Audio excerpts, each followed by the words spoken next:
So, what this extended discussion is about, and it's the same as the video that just came out, is about what I like to call the God statue. And the God statue is a very unique statue that was introduced to us in Witch Queen, and I remember the first time that I discovered the statue. Witch Queen had just come out, and we had just found the Enclave. And most people were, when they went to the Enclave, they were really excited for the weapon crafting and all that kind of stuff. As soon as I saw the statues in the background, I immediately began running to the back of the room. I know you two, Clone and Felix, were there, so you probably remember, or you would have seen me do it. And there I saw all these statues. And we had statues of people, we had statues of ponies, and of course we had the God statue. And I actually don't really need to bring up a picture because it's in the thumbnail. It's that statue on the left, and that was immediately one of the more interesting ones to me. So I'll tell you. I want to tell you a few of the different statue types that we got. So, do I have any good pictures actually, real quick, of those other statues before I went to try and okay, I'll just pull up. I'll pull up these one. Okay, and then we go here. I will take you to the picture.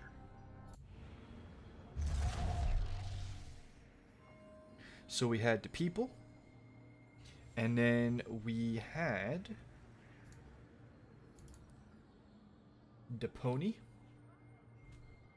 And there were others too, but these were two of the more clear ones that had straight up obvious explanations. There are still plenty that well, maybe like one or two that I don't know the meanings of. And I want to tell you, first of all, what I think the meaning was, right? The big thing with these statues, actually, and what I will also show you real quick, and I found this recently on ArtStation, is and I literally just realized I made the music playlist, but I only added it to the previous thing and not for this one where I'm showing images. So we're not completely free of the scuffed stuff yet. I'm sorry about that, but it is what it is. I found this on ArtStation from an artist over at Bungie, and I think that you will find it very interesting. I sent it to a friend, so if it comes down to it, I can always just download it from there. Okay, that's what I'm gonna do. I'm gonna download it from my friend. Give me 1 second. I'm scrolling. Here we go. Let me just...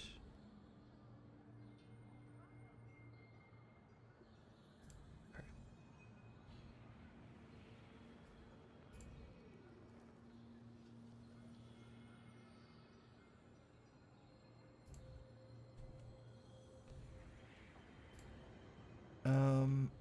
Excuse me. The thing actually... Well, anyway, this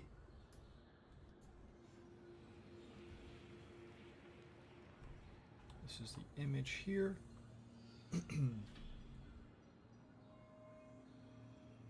And we go back and make sure you can see it. Yes, you can. And the name of this is literally 1 out of 8. And it's by Eric Pfeffer. I don't know. It's a German word, Pfeffer. I hope I'm pronouncing that right. But anyway, this is I want to say that this is an early version that was created. But anyway, I'll just have this up here because I think it looks cool. So I'll tell you what the meaning is. I'm kind of rambling a bit now. So these statues, to me, right away, represented. So for some people, maybe they saw them and they're like, oh, it's whatever. But to me, right away, I understood that this represented the history and the culture of the pyramid race, right? Because I believed that there was a race connected to the pyramids, and at the same time, I believed that they were connected to ancient humanity. And so this represented that culture of that civilization.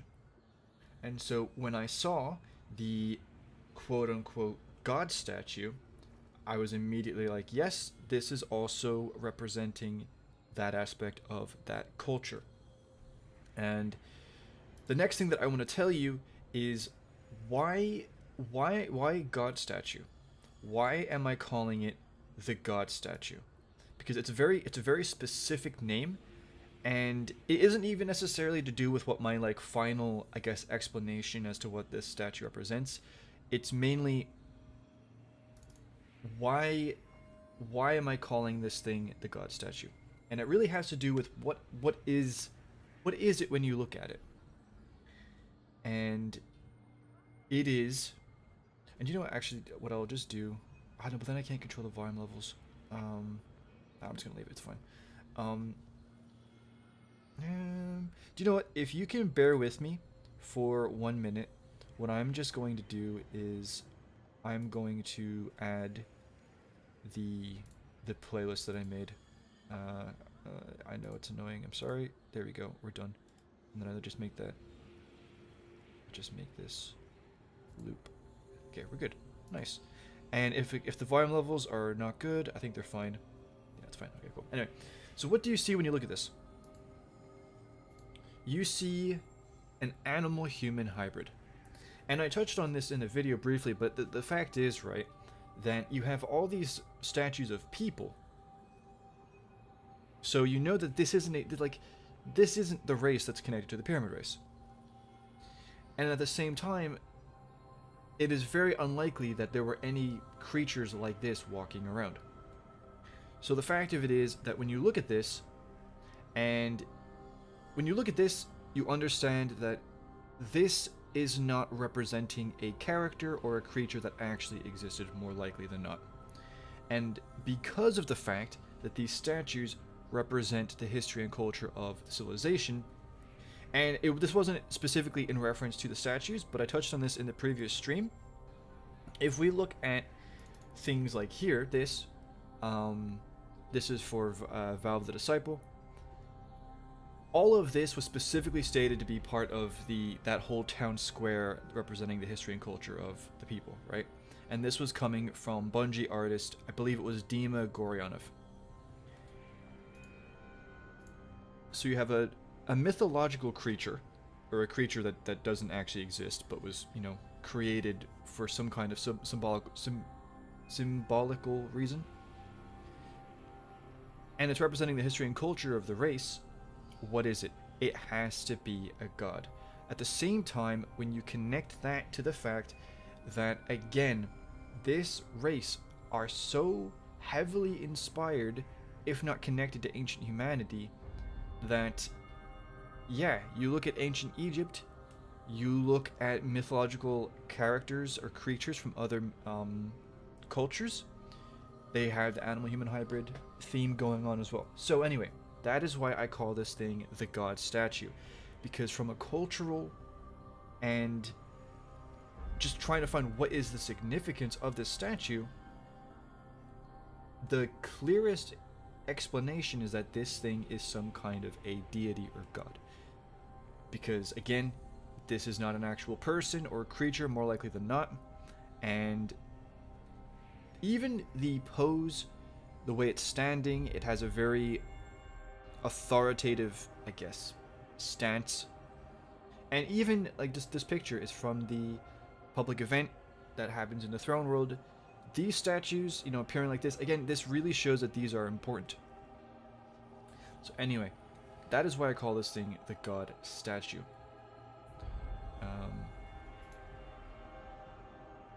So I will tell you again what was my belief at the time. And my belief was, when it came to these statues, and it came to all the other statues that we got, right? And it's even, for the record, it's even the same with these statues here. I know these never made it into the game, and I actually was talking to my friend, and I'm beginning to wonder if these were actually developed for Destiny 3 before they canned it. but I'm not gonna get into that. But even with this, right, the fact of the matter is that these statues also represent a history and culture. Even though these are like the actual, representing the actual people, their clothing, the fact that the clothing has the same, lines and the diagonal patterns that you see in pyramid ship architecture, mainly in the Kolobayev art, actually. And so for this, it was like, okay, so this... Oh, I'm sorry. So the other side of it, right, was that at the time, my belief when I see this... So you need to understand, right, like, what do you see in the background here? You see this pyramid ship. We kind of have a good idea of what these things are capable of. These are, as far as we know, the most powerful ships in the entire Destiny universe. The Black Fleet and the Pyramid Race are, in my opinion, arguably the most powerful race and civilization to have ever existed. And you have, I mean, now we're going into the future, the whole concept of the final shape and the witness and all of that. So why do they have these things? Why do they have, why have this, why do they have this, well, yeah. The answer is really simple, actually. It's the fact that even though they're so powerful, their cultural, I guess, intelligence and it's not the culture and the core, I guess, I don't know, the tradition and the soul of the civilization is a bit behind the technology. And what do I mean by that? Well, there's a really good picture that literally shows all of it. And it's this picture. So my point about the statue is that it shows a lagging between the civilization's soul and traditions and culture and the technology. And this picture shows it because you have literally a pyramid taking off into the sky. You have some neon, even beyond cyberpunk, like Tron or some kind of Star Wars, like super advanced alien sci-fi looking stuff. And then you got the hieroglyphics. then you have the pots. And the kind of old pillars and the stone and all of that, right? And I've made this point so many times over the years, and I made it back in the Eldritch Theory videos. This picture, the fact that you have old in the foreground,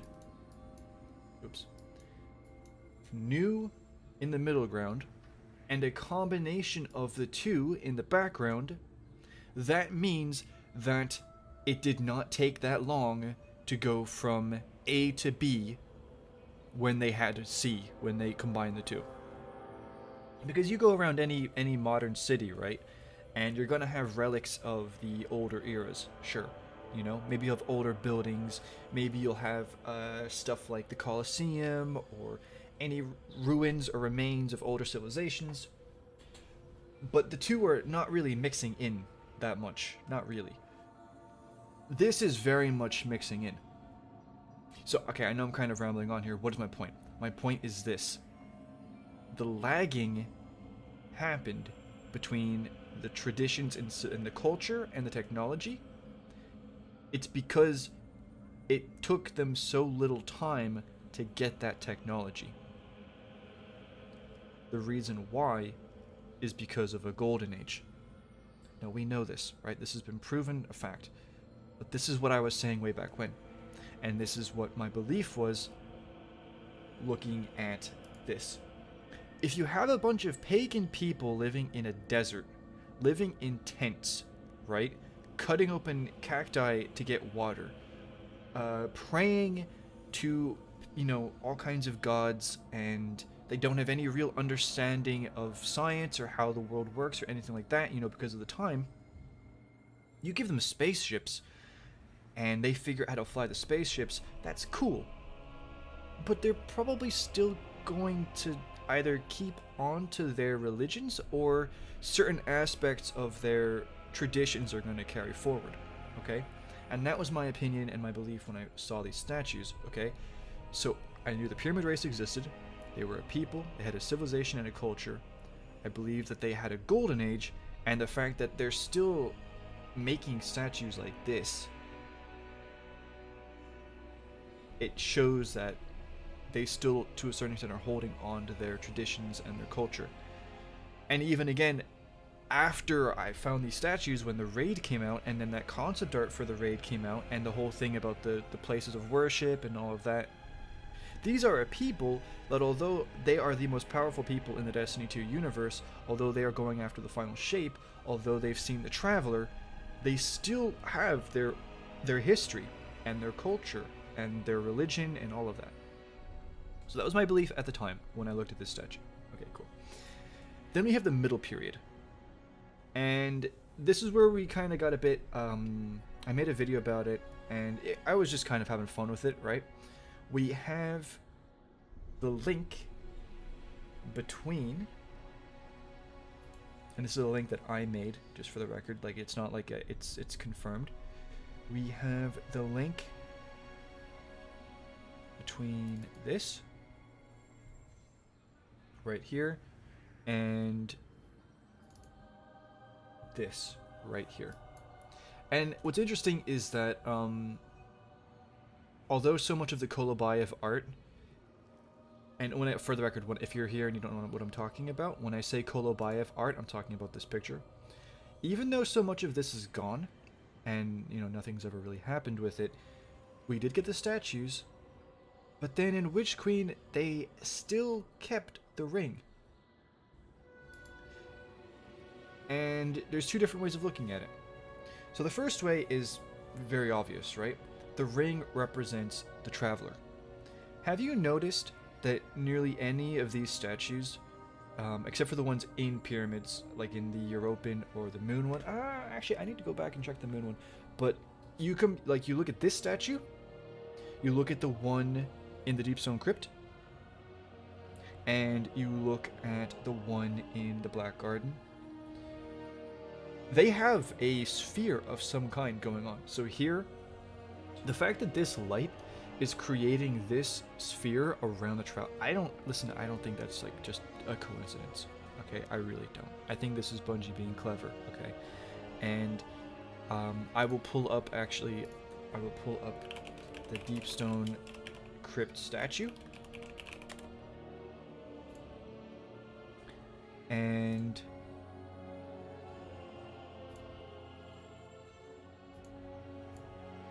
that's actually a really terrible picture, but it is what it is. Let me get a better picture, please.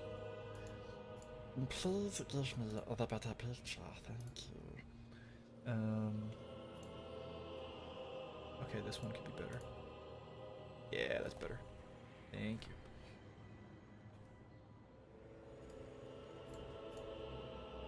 Okay, right, I'm just gonna download this then and open it.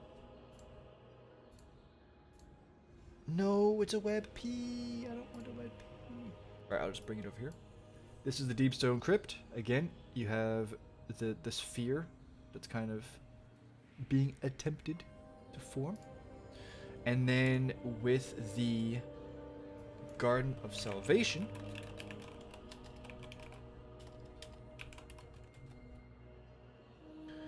the Garden of Salvation is, again, in a very similar situation. Let me close this, and then we go here. This is actually kind of obvious now when you look at it.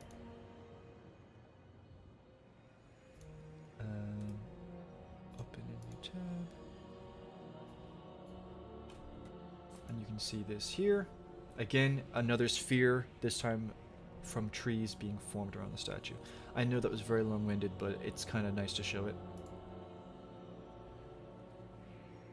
So, when you look at the ring, it could be just that the ring represents the Traveler, and why would it represent the Traveler? Well, because the statue is of the Gardener, who is connected to the Traveler. Okay, cool. The other possible link is that this, connecting to this, is... So if you're wondering like what this is, right? This is the Eye of Ra, if I remember correctly. And the Eye of Ra is what this character was. So Ra had, and this is where, and this is going to be mainly beneficial if you did watch the video, because I talked about, do you know what, I'm gonna, okay, fine. I'm going to transition now into the next point, which is the link between the statue, these statues, and actual ancient history. Okay, so like I said before, the pyramid ships are very much rooted with ancient humanity and its civilizations, and you have connections in architecture, like with this. This is, I would say, like ancient Sumer, or sorry, like Mesopotamian architecture, and even I think I've seen some Egyptian buildings that kind of are in this style. I mean, you got the straight up Sphinx looking at you there. You have Greece. Interestingly enough, you go to the Exo challenges. All of the Exo challenges are named after ancient Greek titans. It's Oceania, whatever it's called, Atlas, and is it Phoebe? It's not Phoebe. Oceanus, Atlas, and I don't know. I can't remember Phoebe. I don't know. Just I don't care. Who cares? And at the same time, you have this statue.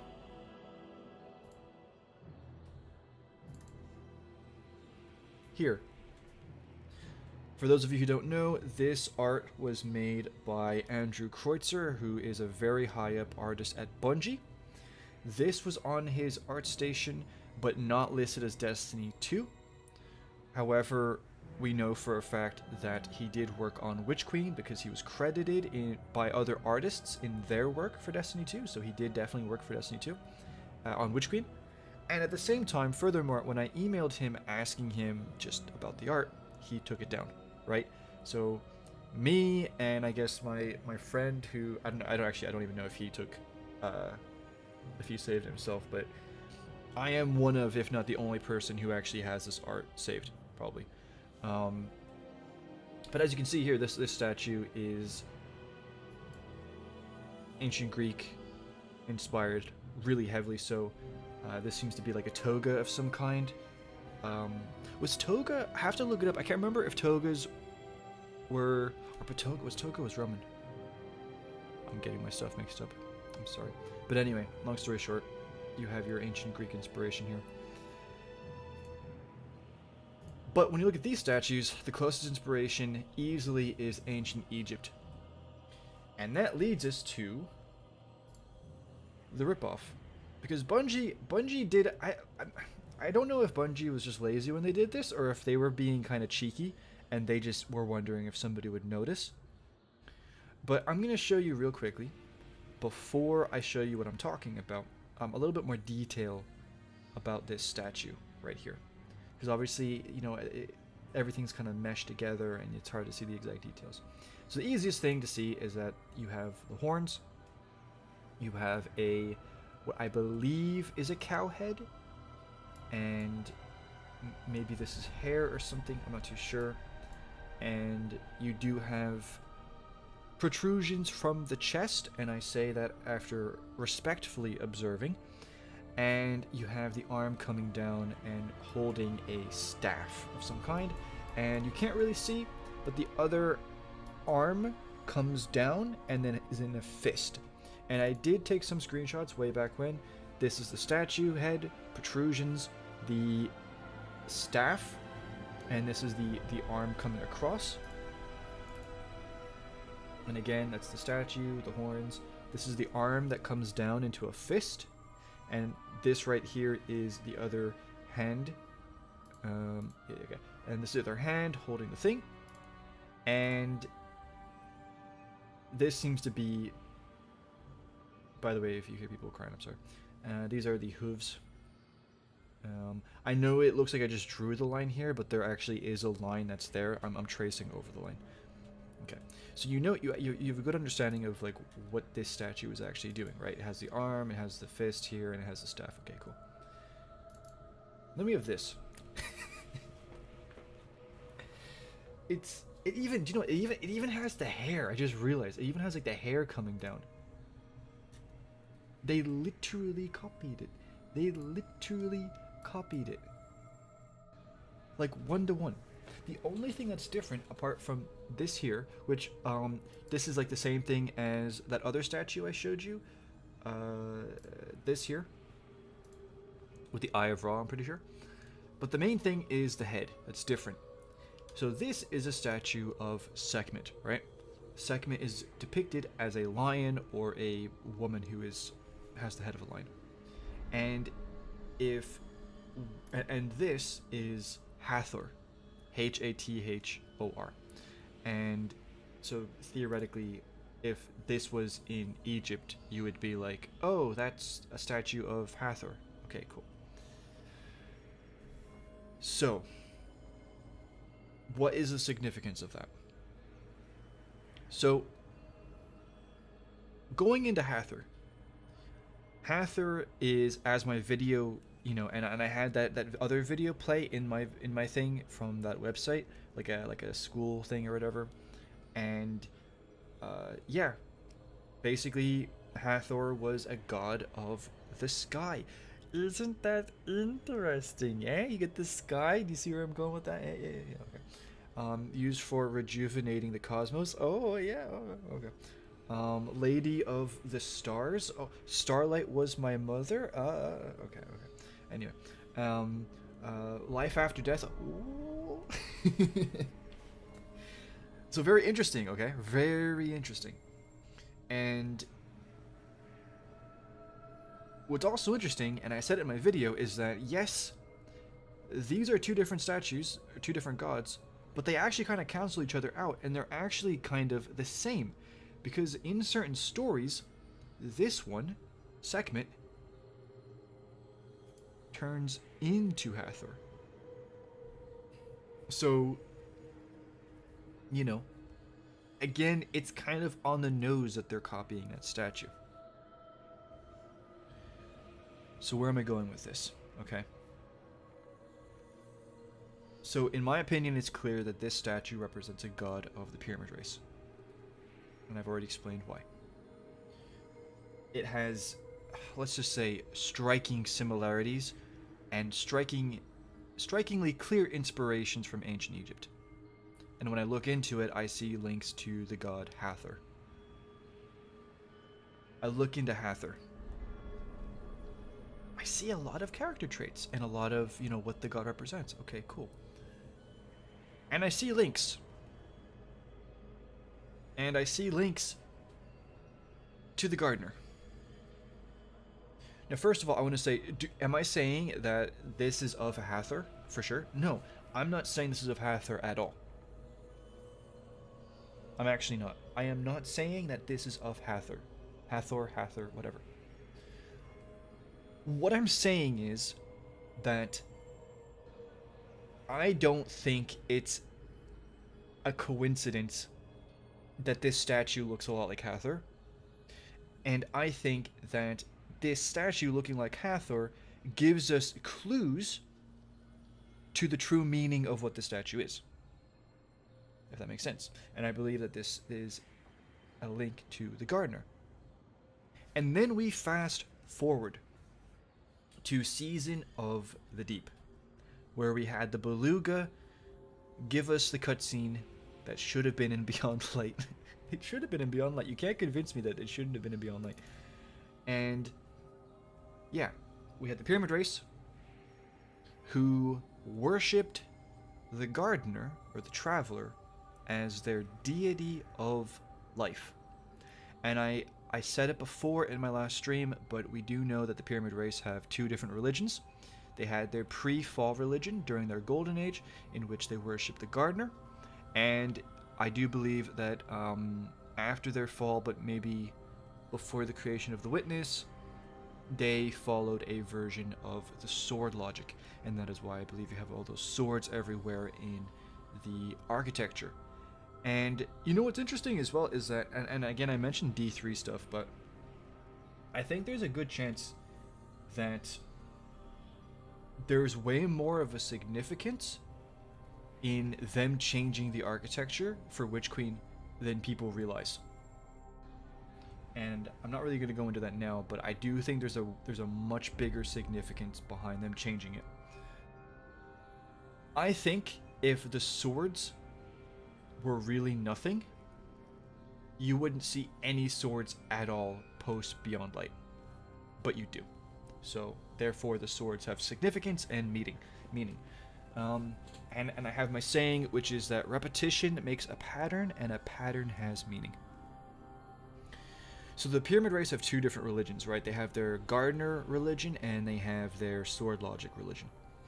And the question then comes, okay, so the statues. Well, considering everything that I've told you, and about how it points to the Gardener, and we now know for a fact that yes, there was a Pyramid Race. Yes, the Gardener gave them a golden age, and they turned on her. And yes, they worshipped the Gardener. That was the other thing. Back in the day, right? I didn't just say that the Gardener gave them a golden age. I said that they worshipped her. And that was true. So, yes, with everything that I have told you about why I believe that these statues represent gods of the Pyramid Race, the links between them and Egyptian mythology, and what that tells us and what the clues indicate about the statue's true meaning, the fact that all of that pointed to the Gardener, and then in the future the fact that we had confirmation that they did worship the Gardener as their deity of life, no less. And again, the whole stuff with the sky and life after death and all of that. And let me just put it like this. Okay, I'm gonna do something really cheeky. I'm gonna do something a bit cheeky. You know what's really interesting about life after death with the Egyptians? Okay, they have their canopic jars, and I've already talked about this. I already had a video about this, but if you've watched me, you know what I'm talking about with the canopic jars. And I haven't made a video about it yet. But I hinted at a similarity and a link between the Cloud Ark on the Amuna and the Veiled Woman statues. Okay? So consider what the canopic jars usually mean. Consider the fact that on Neomuna, the place where the Cloud Ark is and the Veil, it's linked to the ancient Sumerian afterlife. Okay. And then, I'm still looking for the picture, by the way, while I'm saying this. And then look at this picture, the one that's hiding from me. Look at that picture. That's, bro, you're ruining my timing. Bro, why are you doing this to me, man? Like, that's not cool. Like, you just ruined my moment, and now I'm acting like a babbling idiot. Like, this is what they're talking about, you know? Like, why you bully me? Well, why you do this? Okay, well, I guess. Oh, I bet it's in the other folder. Right, let's go back down. It's in the other folder. I was correct. Oh, and they don't show it.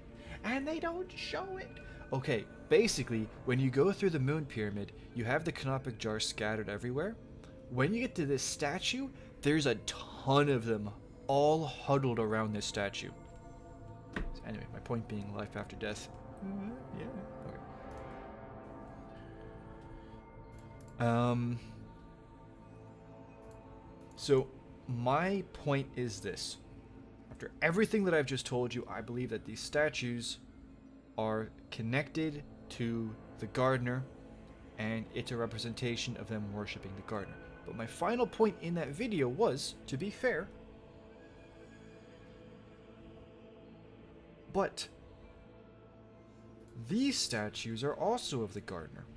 So why would they have two different statues? Now this is where the part where it's very much like a what if kind of thing. Because there's no true evidence, it's just interpretations of some very vague dialogue.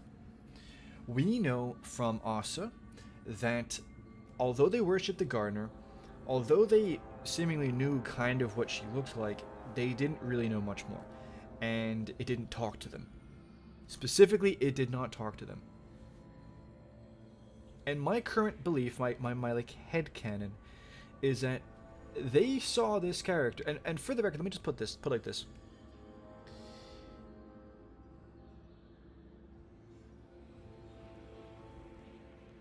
When we saw that leaked, or not the leaked, the concept cutscene for D1 with the gardener on Mars, and I'll just pull it up so you can see what I'm talking about. This one, you know what I'm saying. The gardener does show her face. And so the fact that, like, let me just put it like this. If the gardener showed her face to them, they wouldn't be making statues that look like this. They would probably be making statues more along the lines of this. So, but that being said, that being said, what if, like, I mean, is this maybe? It's I don't know. Anyway, so my point is this: there's a chance that they worship this gardener, but the gardener did not show or say much to them. Maybe it visited them in dreams, because pretty much any interaction we've seen with the gardener to characters, it's been through dreams. The Speaker, Saint 14. I'm trying to remember any others, honestly. Maybe the Alpha Lupi stuff. But this is all they had. That's all they had. But remember what I said about the lagging between the culture and the traditions and the technology. So, although, and let me pull it up. I've got like 15 million pictures. This is great. Although they're looking like this, they're still the nomads. They're still the people with the camels in the desert. And it's kind of like that thing where people will create gods for the sake, like people will need their gods or whatever. And I think even though they had that statue with the veiled woman, it wasn't enough, and it's more, I think it was too alien for them to really integrate into their culture. And culture is a very big thing for the Pyramid Race. That is why you have statues like this. You know, it's a very important thing to them. And so I believe that these statues was their way of integrating the gardener into their culture. That's my belief. And for all we know, these statues could have been made, and I'm saying versions of these statues that were not made using this technology, right? This pyramid stuff. They could have had statues like this made before they ever saw the veiled woman. We don't know. But this is my final point. And then I think I've pretty much covered everything. Oh, and then there was the stuff with the Eye of Ra. Yeah. Basically, Sekhmet and Hathor, both of them, definitely Sekhmet, but they were what were known as the Eyes of Ra. And, bro, I'm just gonna do the thing here.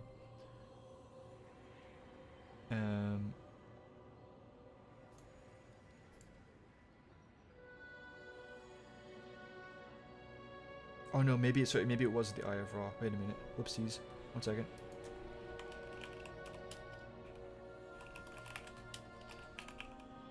No, it was. Yes, I was right. Bro, don't you dare doubt me. Yes, the Eye of Ra was a title, and it was a role, and they acted, and Sekhmet specifically acted as the vengeful manifestation of Ra's power. So, again, if you want to be really wishy-washy about it, you can maybe be like, oh, I didn't know, but it's whatever. But my final point is this, and then I'm gonna just end it for this part, and then we'll get into the questions and discussion and all that. I have told you everything that I can about the statue. The reality is this. Out of all of the statues that the Pyramid Race have, this is one of a kind.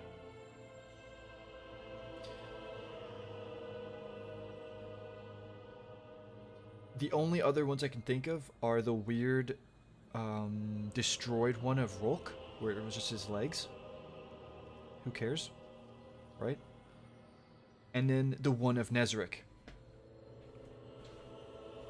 But again, those are of characters that we know of and that actually existed. This is a once-off statue where it clearly has cultural and symbolical significance, and yet there's literally no clear direct evidence other than you going digging into the inspirations. And all I can say is this is a statue I've had my eye on for years, and I've talked about this probably a few times for years. This is the only explanation that I can give you. There is no other explanation that I can give. Bro, if they wanted to make a statue of a cow, they would have had a statue of a cow, dang it. Okay? You got statues of lions, horses, the ponies. They've got foxes.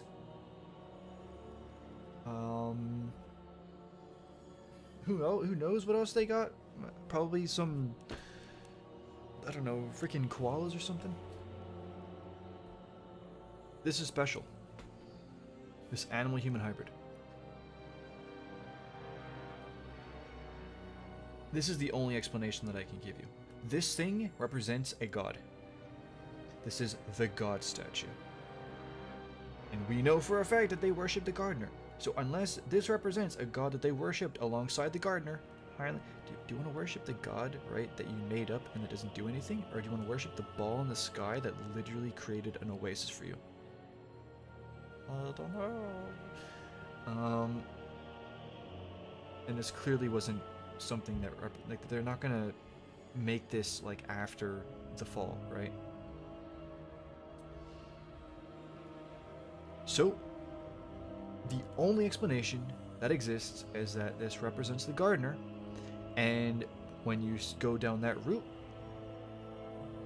you meet the conundrum with the other statue, the Veiled Woman statue, and the only explanation that I can give there is that this represents their way of integrating the gardener into their society and culture.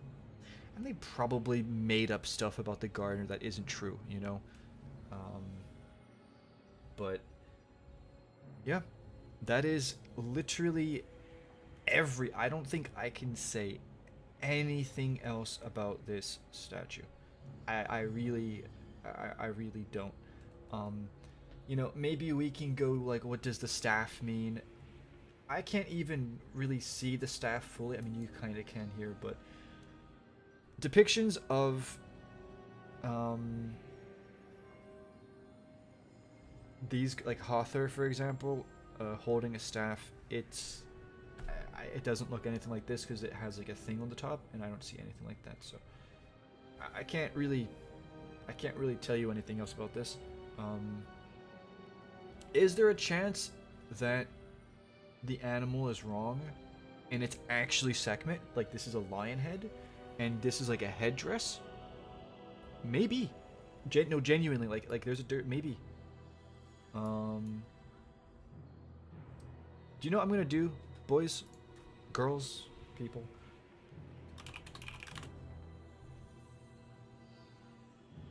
Oh, wait a minute. Okay, wait a minute. I wanna, wait a minute.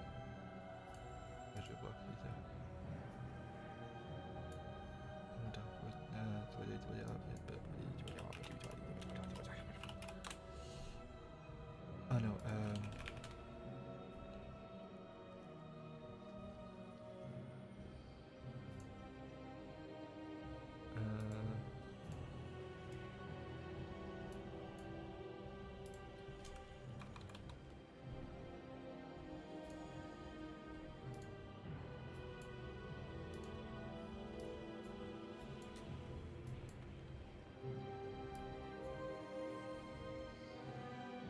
oh no, there's too many. So we've got the Moo Moo.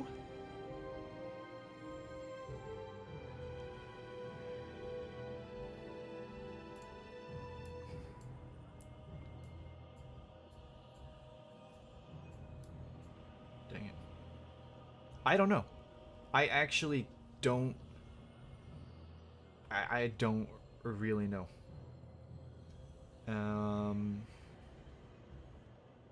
Personally, if it's a lion, then it's Sekhmet for sure. But no, you kind of see the nose here. I don't know. I should ask my girlfriend. She could tell me. Easily. But anyway, I've told you everything. That's my piece. And yeah, GG.